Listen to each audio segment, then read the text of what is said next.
Okay, Ashley Jones, we are live. How are you? I'm great. How are you? Oh, it's so good to see you. You too. We've talked before on podcasts and different things, but why don't you share who you are and what you do before we get started? I am a creative, an entrepreneur, a visionary. I am the founder of Memento Foundation, new author with Ripples Media, and artist, and all sorts of things. So I am really excited to have this conversation with you because ultimately my heart rests at the intersection of being more human and embracing grief and kind of stepping into these hard places as a part of our humanity, but with courage and the understanding that it doesn't always have to suck so Mm, bad. mm. Well, and yes, you are a new author. Show this gorgeous book that I hope everybody checks out when you can't see the light. That's what we're going to be talking about today. And my gosh, it's so great. We'll Thank get you. into that. We'll get into that. Yeah, yeah. So I thought I would have you start by sharing your briefly your journey to get to the book. But I'll start with how we met, which I'll never ever forget because you are one of, I think, one of the best speakers that I know. You speak from the heart. Mhm. You touch people, and um, I had the very unfortunate slotting in the conference we were both speaking at to be right after you, and I was unprepared for your talk.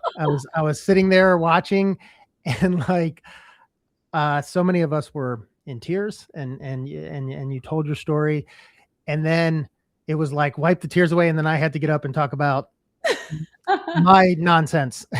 So Okay, for everyone listening, there's a reason why they put Jeff at the end is because he's a powerful closer. So yes. I don't know about that, but I'll never forget it. It was one of the most touching speeches I've been to. And so anyways, you've got a real gift, and your ability to share, your most difficult moments on stage is something I'm really impressed with. But, sort of get us to, and now we have a book. Yeah. So it kind of goes back to 2009. I had delivered a beautiful, healthy baby girl, or so we thought.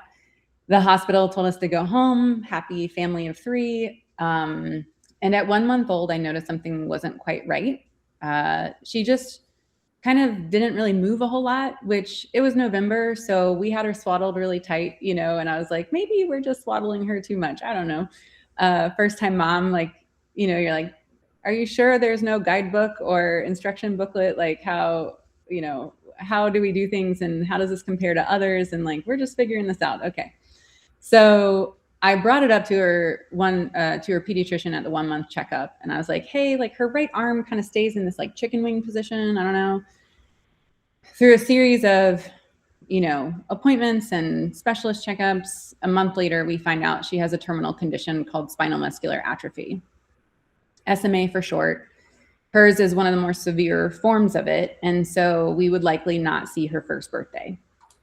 And I was 25 when I had her and ended up being 27 when she died. So she did see her first birthday with the help of a researcher. And it was really the first time, like I had lost grandparents and grandparent adjacent type people in my life. I had lost a dear aunt in college to cancer. And I had lost a friend to a very horrific traumatic car accident in high school. But it was really the first time in all of those other situations, like there was school and there was college and there was like other things that were just kind of like taking up my energy and attention. And so I kind of just put grief in the back seat and it's like, yeah, you're there, but like I can't focus on you right now. Just stay as a passenger and we'll talk later. Losing my daughter and like going through like holding her as she died, it was the first time I was present through a death, and then like burying her and like all of this stuff. It was like, this is like in my lap in the driver's seat. Like there is no passenger seat with this type of grief. Like this is full windshield view, in every mirror.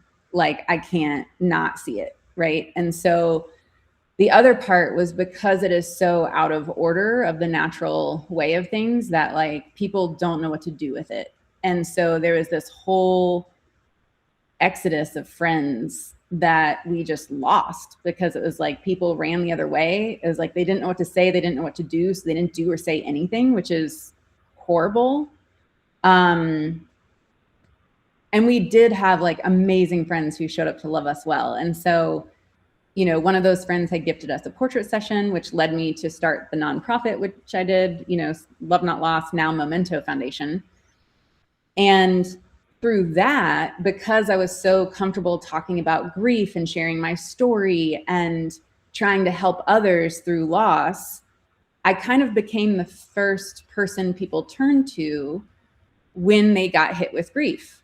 So it would be like, you know, my phone would ring and it would be like, oh my gosh, Ashley, my cousin just died in a car accident. What do we do for my aunt? And how do we support our family? And who do we call? And, you know, and so I was like, okay, let me help. But it was one phone call in particular that started the seed for the book. And that phone call was from a dear friend who is normally someone that I talk to for business. Like we were in a business networking group. He's an incredible entrepreneur, very intelligent and smart.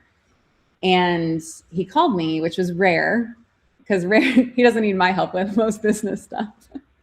And so he calls and he's like, yeah, I could hear he's choked up. And I was like, oh no. And I said, what is it? What do you need? How can I support you? And he said, my wife just delivered our full-term daughter who came out with a umbilical cord problem and she didn't make it. And I said, oh my gosh, what do you need from me right now in this moment? Like, why are you calling me? I know why you're calling me, but also like, you know, what's the specific ask? And he said, I know you do photographs for people. Should we do photographs? Because there's someone here at the hospital who can do it. And I, you know, walked through the pros and cons. And then he's like, how can I support my wife? And like, how do we get through this?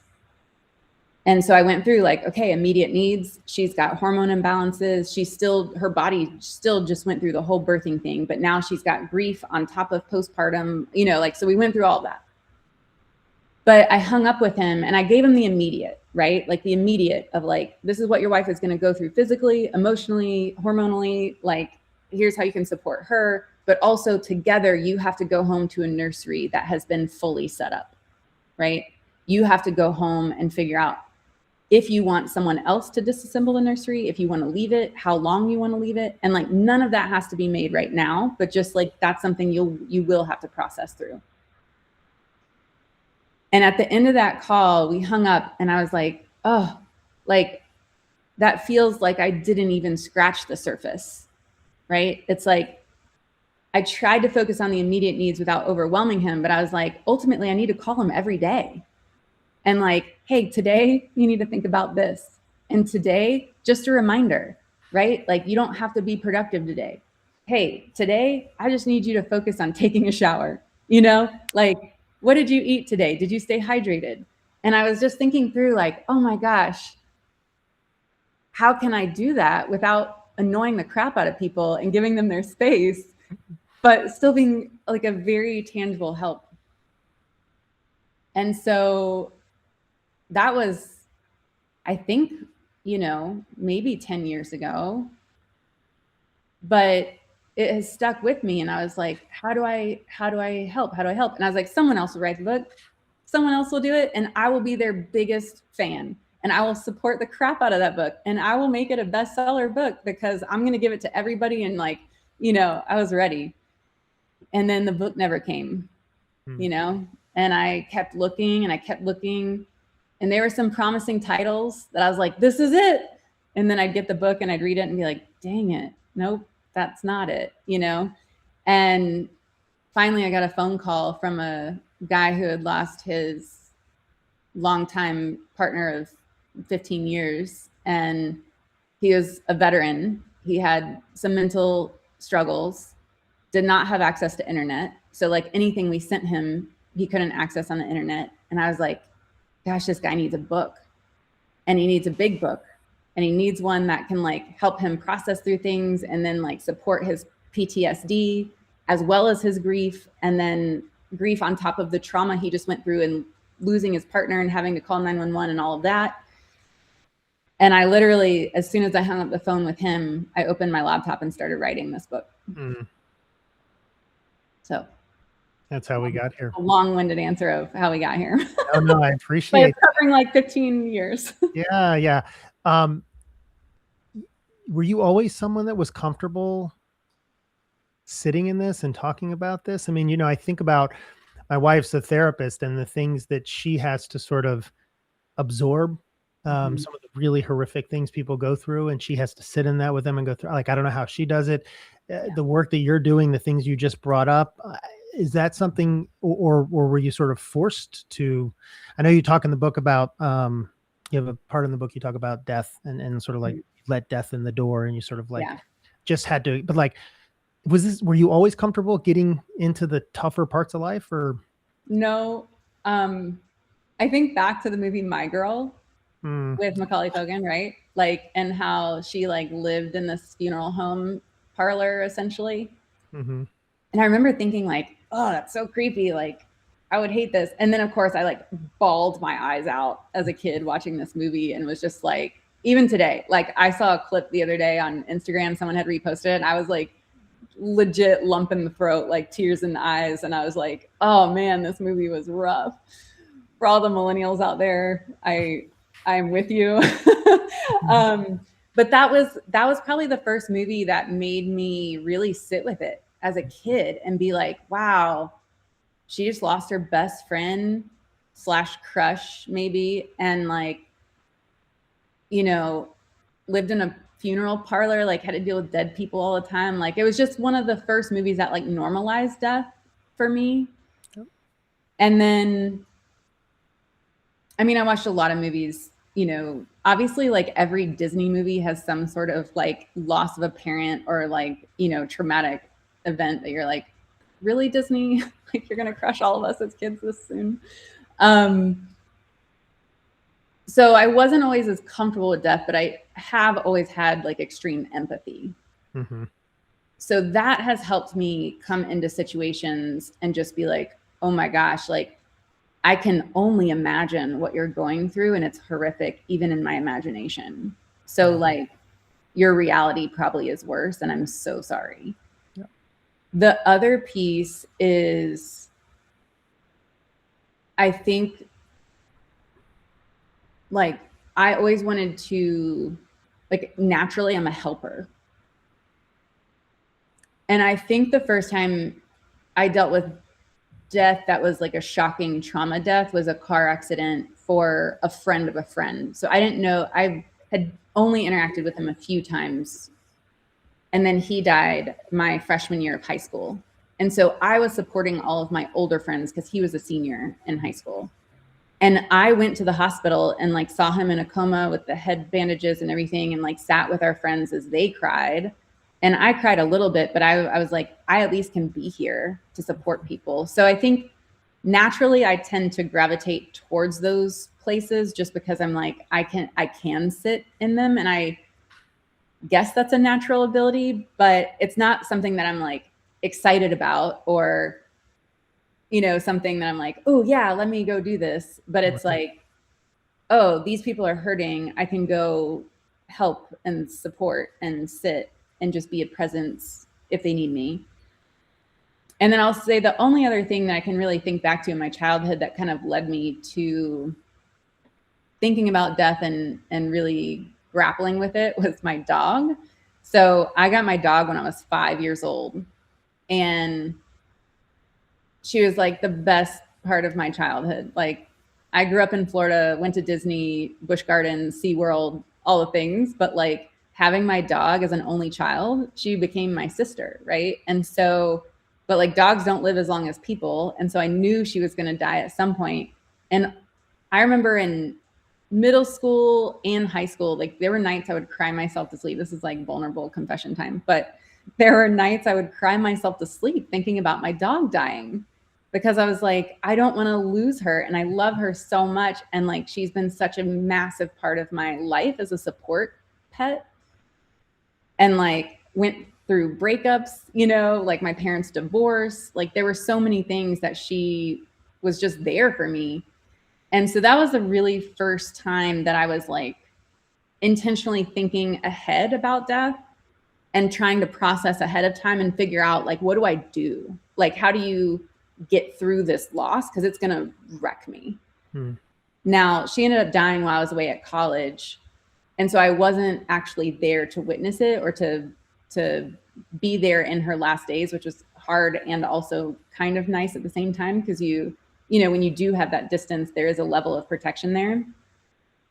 But there was also deep grief and this dissociation of like, wait, she's gone? What? You know, like I have to make sense of this now because I didn't witness it. And so, yeah, I think there was just a lot.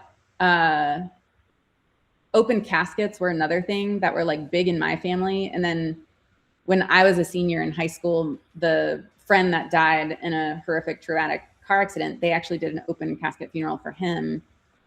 And that was another thing of processing like intense loss and grief. I was like, wow, okay.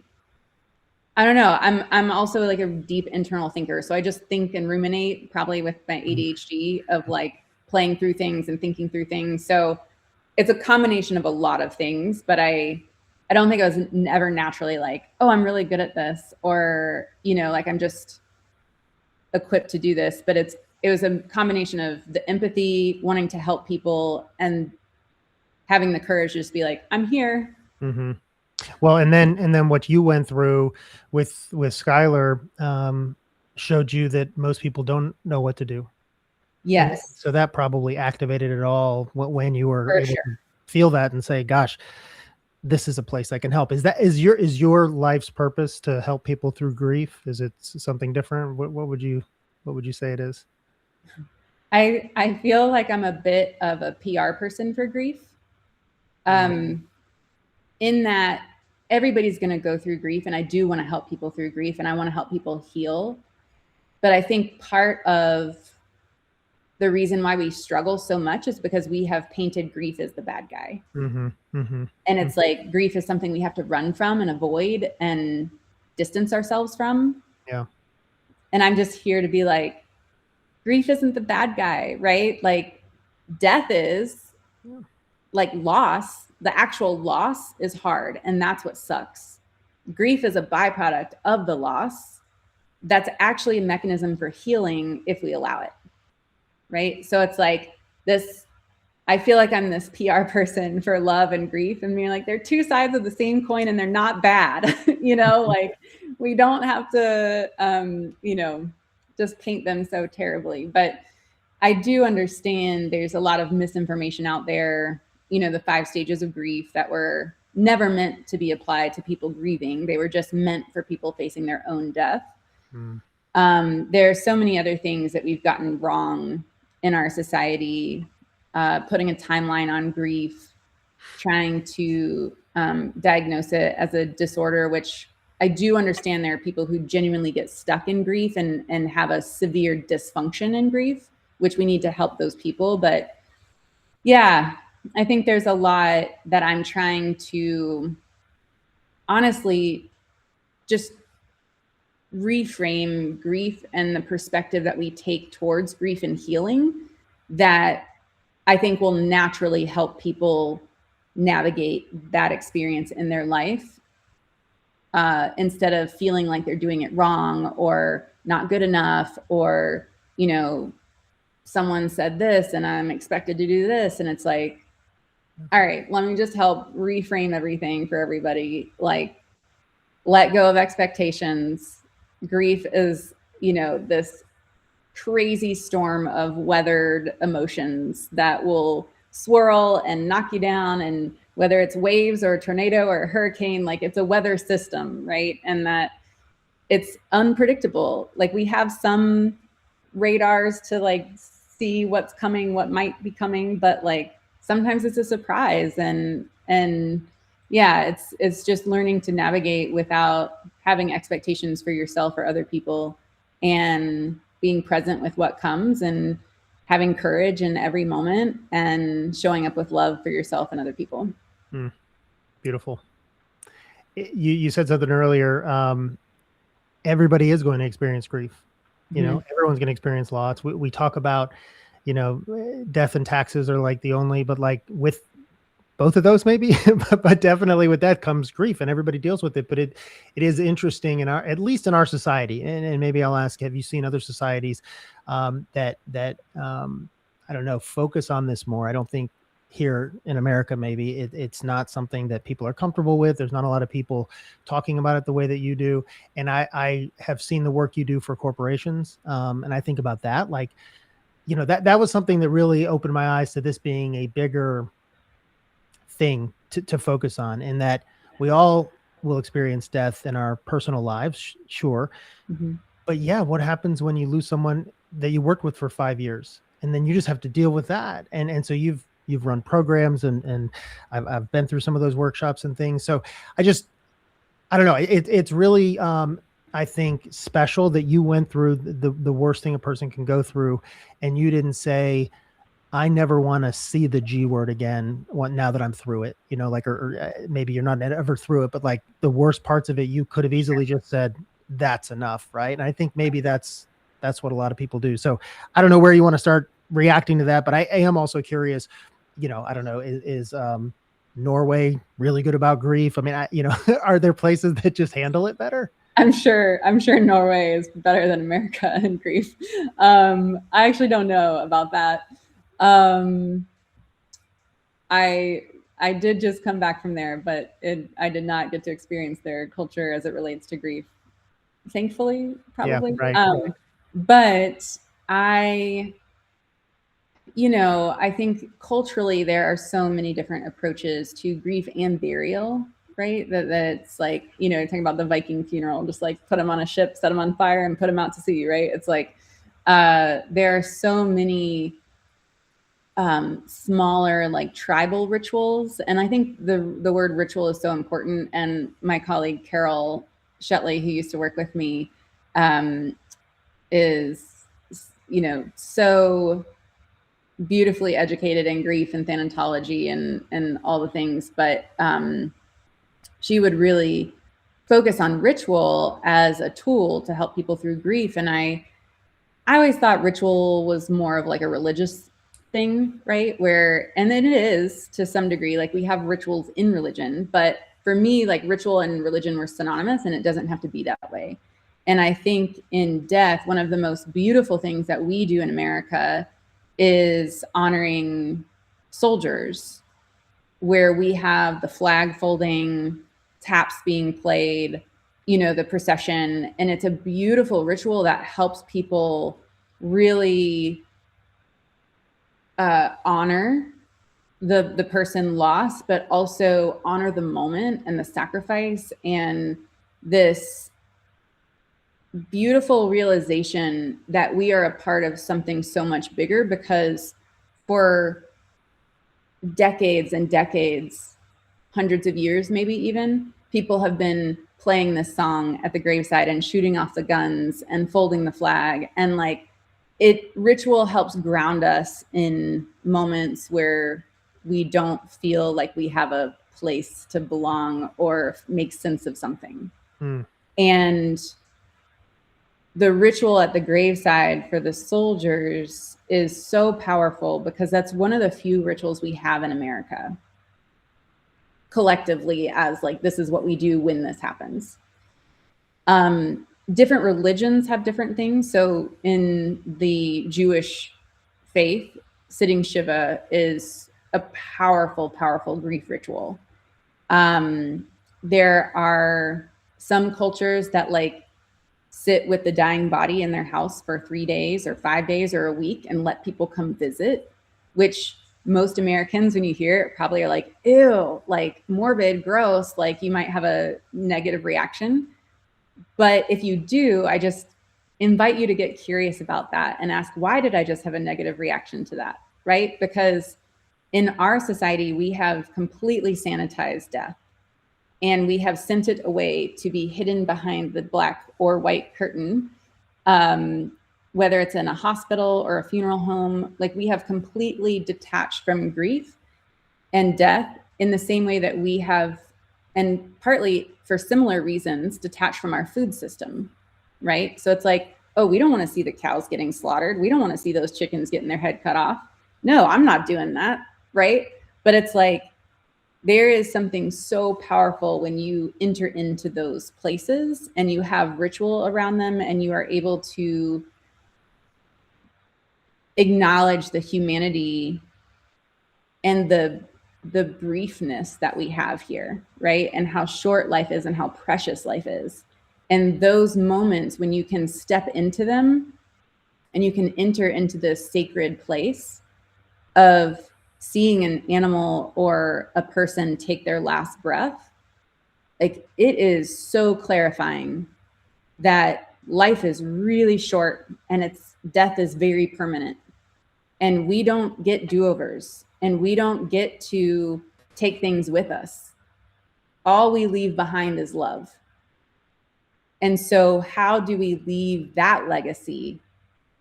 And how do we care for others in our lives? How do we love people better now and beyond? Yeah. I want to talk about the book a little bit.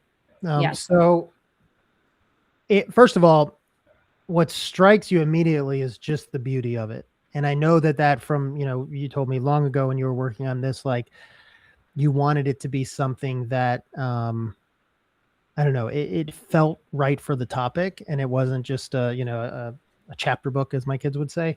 It's gorgeous. It's larger. It's got beautiful art inside. Can you just talk about, and I know that you have that skill. It's always something as an entrepreneur I've been jealous of, that you have design skills that you can really bring things to life. So talk about the design, and then when you can't see the light, talk about the title.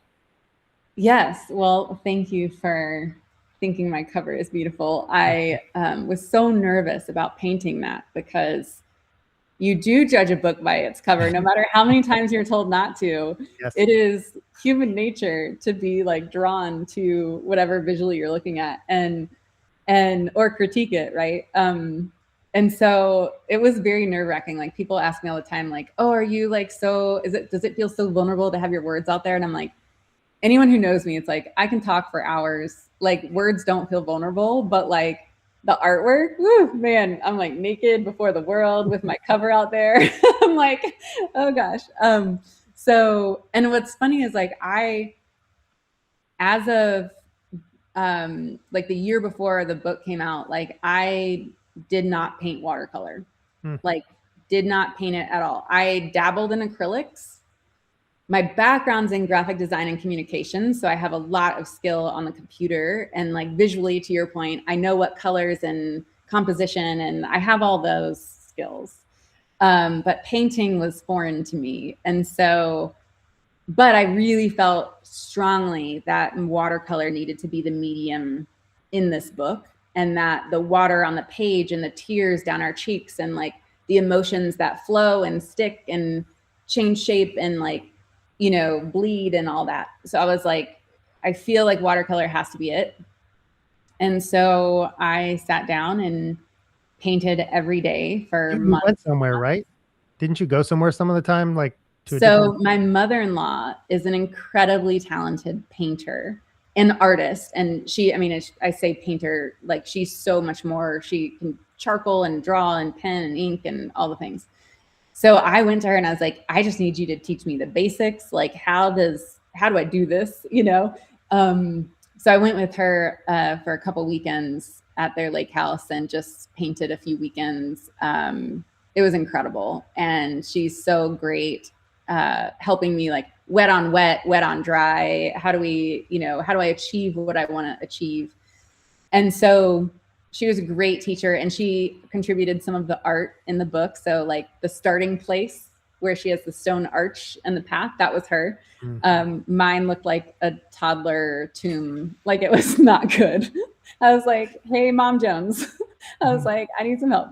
And so we just had a lot of fun painting. And that was the whole point, right? It was like that this book was full of love and joy and energy that was supportive and thoughtful and caring, because like I believe when you're creating that and like every intention that you put into the book, people will feel on the other side.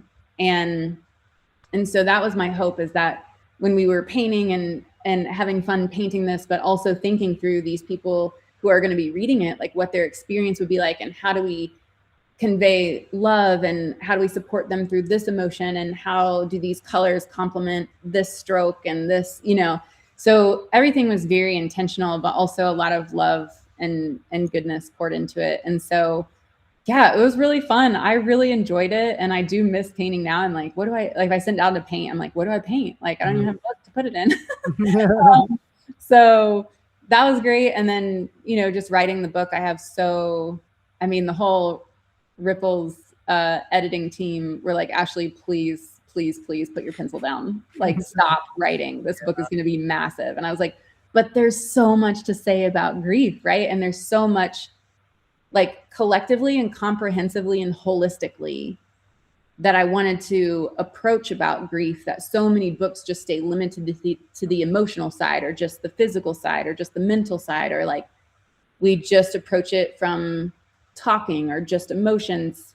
Like I feel like most books take a very specific lens to grief, and I wanted to kind of step back and pull the view back from, like, this is grief as a whole, right? And this is how your body will experience it as a whole. And so, like, and this is progressively how your body's going to process, right? So, like, we're going to start with your nervous system, because right now your nervous system's probably a wreck, and take people through, like, connecting with their body, and then the emotions, and then understanding grief, because mental is one of the few later things to come back online. So really supporting people intentionally through the grief journey, and supporting people through grief brain and all that fog and inability to process, and have shorter chapters for that reason, giving people tangible steps at the end of every day to say, hey, if you want to take one step forward, this is what you can do. The art is really giving people a place to pause and process and feel things, because feeling is so important, but oftentimes we don't give ourselves the space and safety and presence to do that. So there was a lot that went into the design from an experience side beyond the artwork, to just make it look pretty, to really support people on their journey, and give people a way too to say, you know, take what they've experienced to the therapist and say, hey, this book brought this up and I hadn't really thought about it, and can we talk about this more, since I'm not there to actually verbally process with people. Yeah. Well, and I obviously haven't been able to read it as someone currently going through a traumatic loss. I mean, you know, but I will say, and we'll get to this in a little bit, but, like, I wish I had it when I went through that, honestly. As I was going through it, I was like, oh, that would have been a really important thing for me to hear at that moment. Yeah.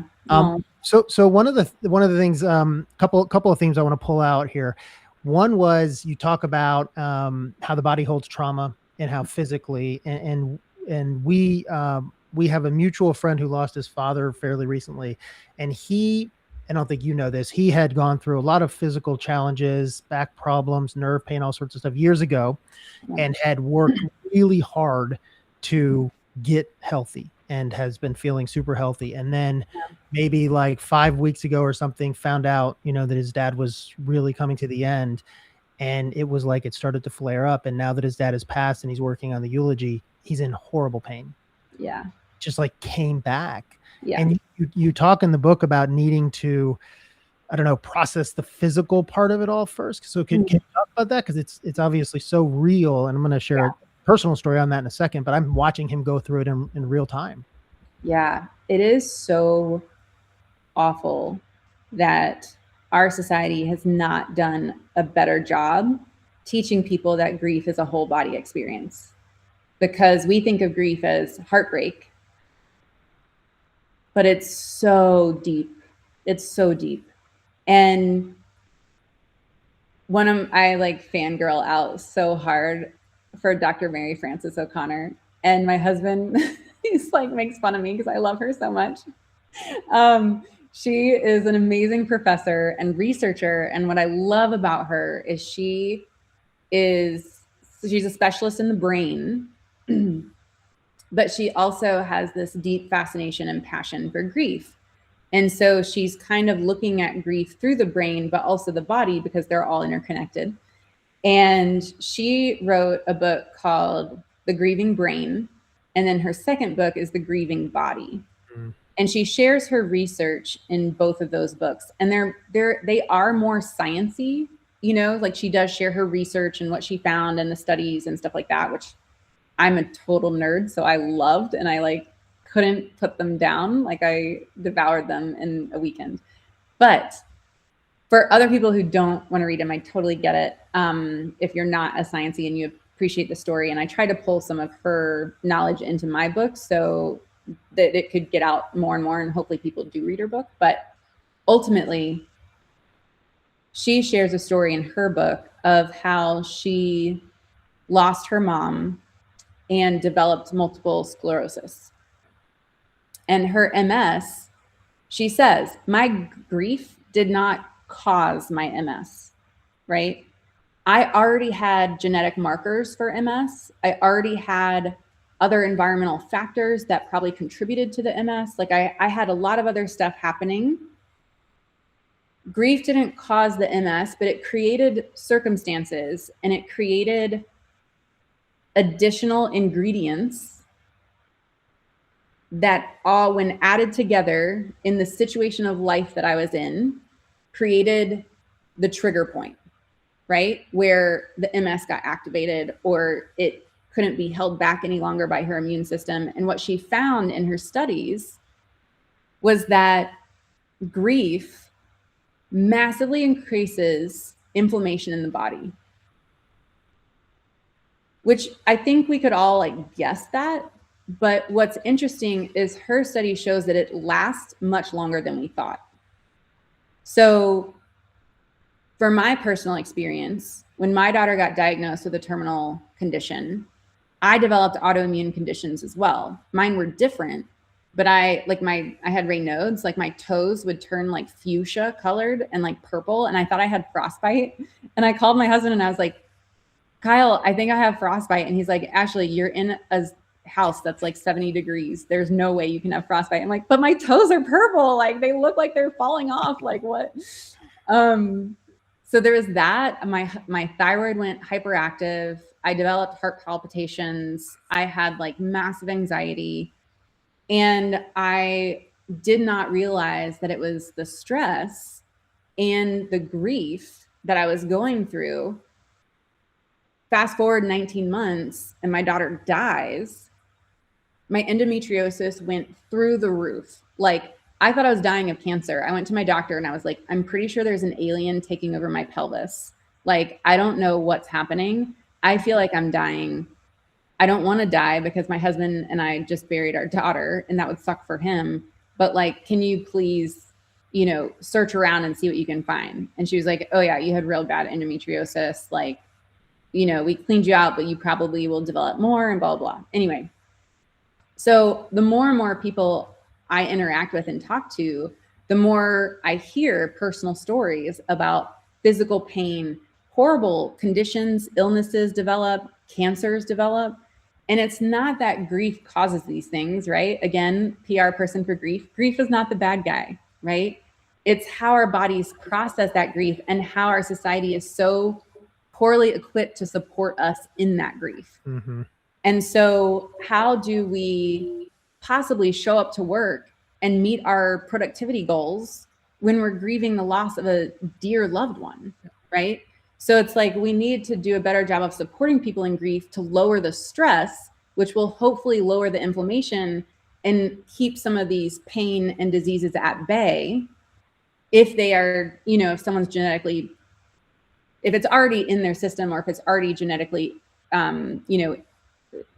like probable, stress and environmental stresses and inflammation is what can push that through. So that's really what Dr. Mary Frances O'Connor talks about, is like, we don't have a cure for like how to fix an autoimmune condition once grief pushes it into the stratosphere, right? Or like once the stress and inflammation push it into activation mode. But what we can do is focus on supporting our bodies to lower stress in every way. Like even when you're like, annoyed by the lid on your trash can that doesn't fully close the right way, or like a drawer that gets stuck every time you open or close it, right? That is a minor stress that like added up day over day over day over day. That's a big stress, right? Just fix the dang trash can or drawer, right? It's like, how do we take these little stressors in our lives? And that's where I feel like COVID was such a, in some ways, obviously it was a horrific event, but it was also really helpful because we were all grieving. We all had losses of varying degrees, but we were all grieving. And we got a look into how can we simplify our lives, right?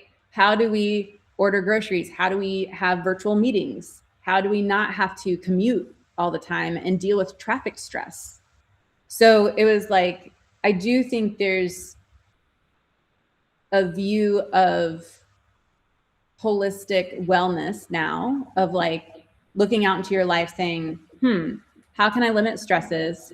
How can I reimagine my life circumstances and daily interactions? How can I get rid of the bigger stresses and support myself, peace, meditation, walking, getting outside, like natural remedies that are really good for us, healthier diets. It's like, how do we support ourselves through wellness in knowing that our body is an active participant in this life with us and not just a vehicle that we're renting. Yeah. Your book, one of the things you talk about is, in this chat, you've talked about it, but also in the book, you talk about, there's not a lot of books that, and I feel like you were saying are actionable when it comes to going through grief. And that's really sort of what this book, it's taking you through the process and everything. And so that's really powerful. Does that mean it's probably mostly going to be a book that is gifted to somebody who's going through grief, do you think? Or how do you expect, or how have people been receiving it so far? Right now, I have had a mix of both, honestly, where people are like, oh my gosh, this person just lost someone that they love. I'm going to gift them this book. And this is perfect, right? Like, I'm so glad you wrote this. They put a ribbon on it. I've gotten so many people send me pictures of like the books with ribbons around it, or wrapped, or, gifted with flowers or whatever. And then I've also had people buy the book and say, oh my gosh, I didn't think I would need your book this soon, but I just lost someone and I need your book. There are people who, healthcare professionals who have bought it. So hospice nurses, different practitioners that work in the death and dying space, who are like, oh my gosh, I need this book. Also, when's the paperback coming out? Because I need the cheaper version because they want to buy so many. And so it's kind of a mix right now. And then there are some people, because it's like the initial purchase, there are a lot of friends that just want to support me that have bought it. What's really cool, one of my friends told me that her husband used to work in the music industry and lost a lot of people to like drug addiction and overdose, suicide, and a couple other like really horrific accidents and stuff like that. And she was like, he's never really processed that. Like they didn't talk about it. Right. And so, and especially as a man, like I don't believe men are given as much space as women to share and express their emotions in that way. A lot of men in our society are taught that they have to be the strong ones and they have to hold it together and not to cry and not be a sissy or whatever. It's like, I think there is a level of inequality there that men need additional support grieving. And so this book, I intentionally designed not to be girly. Like, I didn't want to have like pink colors and like super scripty handwriting. Luckily, my handwriting is pretty chicken scratch. So, I use that for the cover and the chapter titles. But I think the beautiful thing is, she told me her and her husband are actually reading my book chapter by chapter and page by page. And every day they're talking about it, but they're using it as a tool to reflect back on the grief that they've had in their past lives and I'm say past lives, like, seasons of life, where it's like, oh, back in my 20s, yeah, this significantly affected me and I've not talked about it. And like, let's talk about it, or like it's more of a conversation tool for them which is, I think, really beautiful and really powerful in a unique way that I had not imagined my book being used. Yeah. Yeah. It is interesting how people will use it. Well, I mean, I mentioned earlier, you were there. I mean, the most significant loss I've had in my life was lost my best friend and business partner, and it was the day after COVID, like we were in lockdown. So March 16th was the Monday we're all like locked down, and then March 17th he passed, and he had been battling cancer. I had been going. That was a Tuesday. I had been going every Tuesday to spend time at his house with him, and then we were all locked down. And you know, that was, as I look back, extremely difficult because there was no funeral. I mean, there was like an online thing we all sort of tuned into, right? And so me and all his friends and everybody, and we couldn't be together. And then like maybe 4 or 5 months later, I got super dizzy, and for 3 or 4 weeks was in bed. When I get up, I was dizzy. It was like, what's happening? And then I went to all the doctors, got tested, everything, the ear doctor, the whatever, perfectly fine. Yep. Nobody ever figured it out. It took like 6 months before I could even exercise again, because it like, I finally got to where I could walk to the kitchen and back, but then I couldn't go long. You know, it's just like, looking back, it's so obvious to me that I was grieving, but nobody could figure it out. And none of the doctors, it never occurred. Like I didn't go in and say, hey, I'm dizzy. Oh, by the way, my best friend died. Yeah. So they didn't know, but they didn't even know to ask, like, hey, did something happen in your life? You know? Totally. And so you know, that as I also was one of those, you know, people that called you and just sort of talked, and you helped me and you listened. And but I think like that's why I think this book is so important, because I would have had no idea that could be something that happened. And then I'm a guy, and you know, I'm a kind of sometimes a rub some dirt on it kind of guy. So it's like, tough it out. What are you doing? You know, and it just never, it's so, I just, the importance and the different levels of this book and how it can help people in different ways.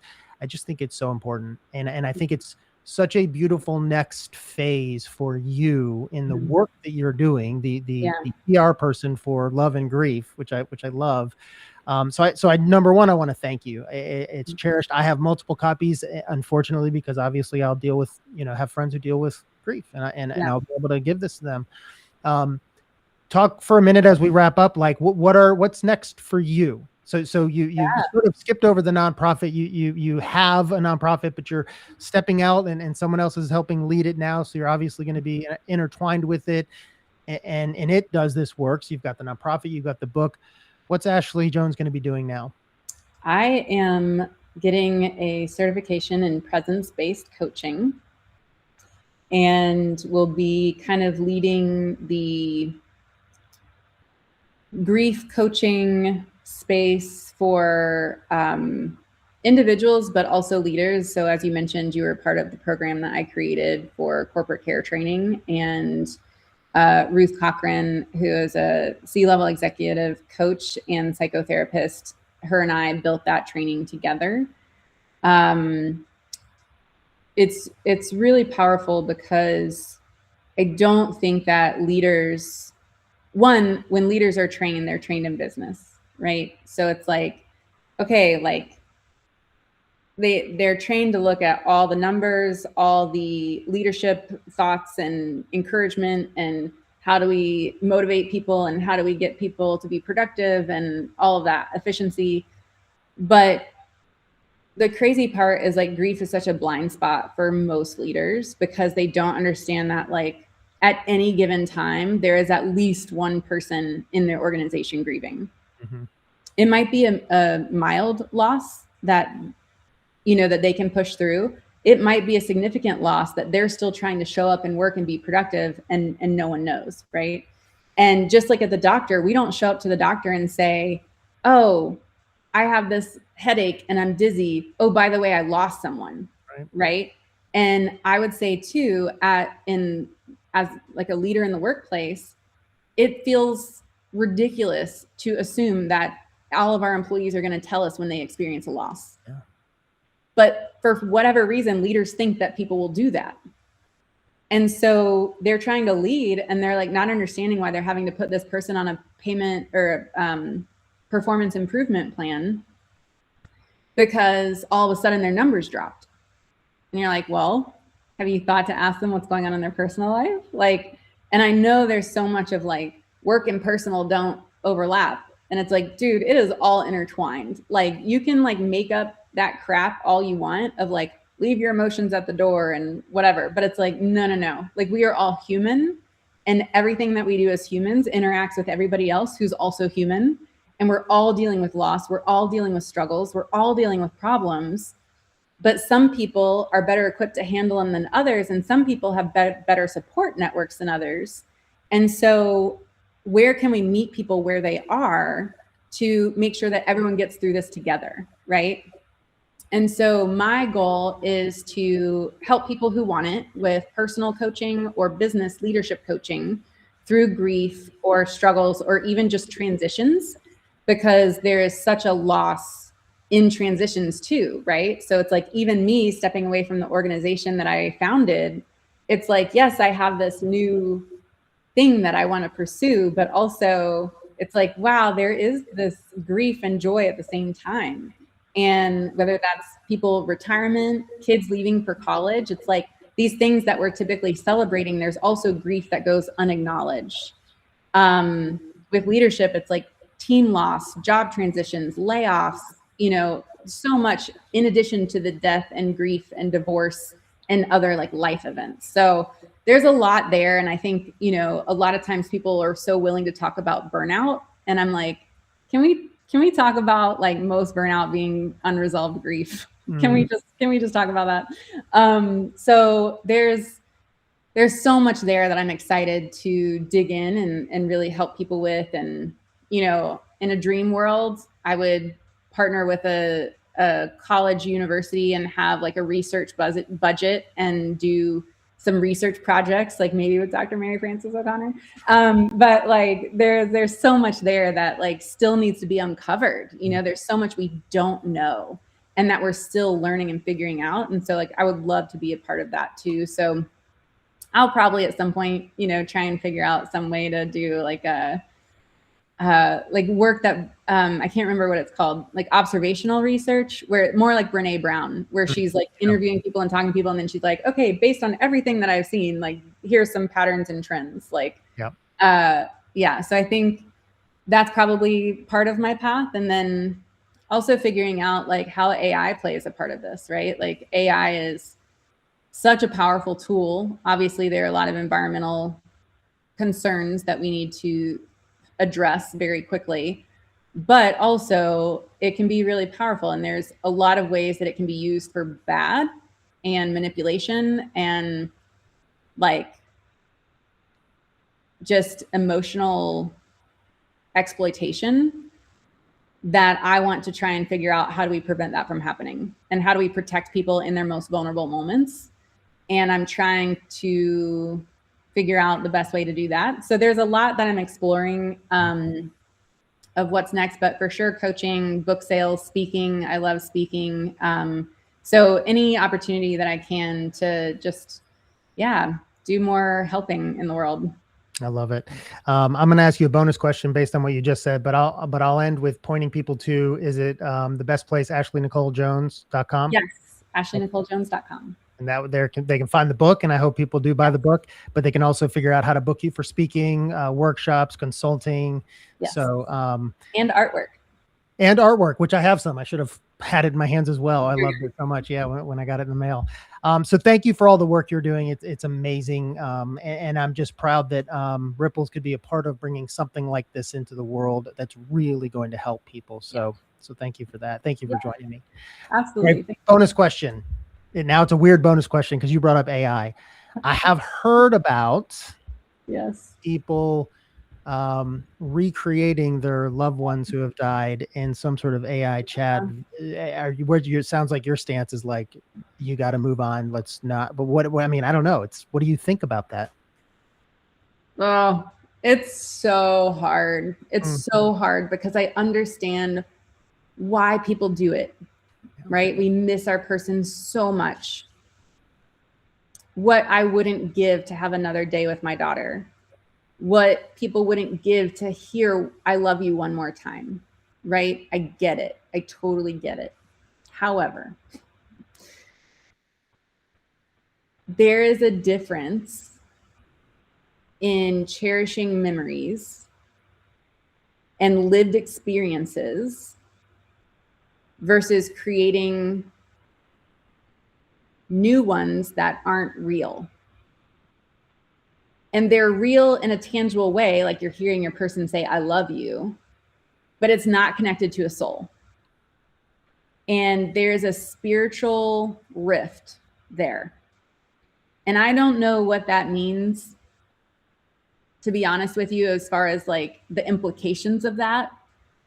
But I know that when you're creating a person on AI, their person is not with them. Their soul is not there.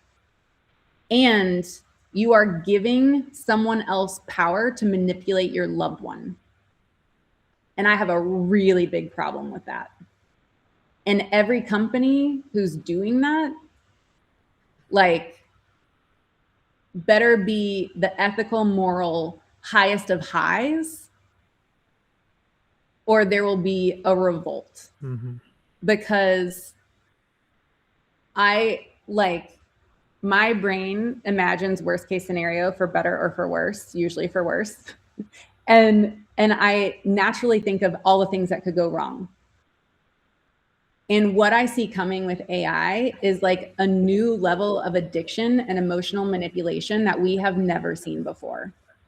And I am deeply, deeply worried and concerned for people's well-being in the mental health space and just holistically as a human, that people will lose a part of their humanity and their relationship with their loved one that they so treasured, and it morphs into something else that they're not even aware of. Or they are aware of it and they don't even care because it's hitting that dopamine fix that they need. And it's messed up, right? So it's like, we don't have any studies to show how long-term this is going to mess us up. But like, think about social media. That's not even, we don't even have an emotional connection to social media. Like, how much more disruptive and disturbing will that be when we develop addictions to our loved ones who no longer exist anymore, but these commercial for-profit companies can manipulate our loved ones and our data and our memories? I have some problems. Yeah. Well, I didn't know I'd be asking that, but I you said AI and I thought, gosh, I have heard about this, I have a section in my book about it because it really is deeply concerning. And I think people need to be thinking about that before they get addicted, right? It's like, make the choice. Like, we know cigarettes are bad for us. We now know social media is really bad for us. Like, how do we, once you're addicted, it's so hard to break that. I still can't stop scrolling Instagram. Like, I've tried. And so it's like, how do I've cut back, but it's still like, wow, this is powerful stuff. Yeah. And so when we have that emotional bond and that desire for continuing bonds, there is so much more like attachment there that's going to be really, really dangerous if it's used in the wrong way. Yeah. Well said. Ashley Jones, you're one of my favorite people. The world is so much better having you in it. And thank you for bringing this book into the world. And it was so good to chat with you today. You too. Thanks, Jeff. I hope to see you soon. For sure. Bye. Bye.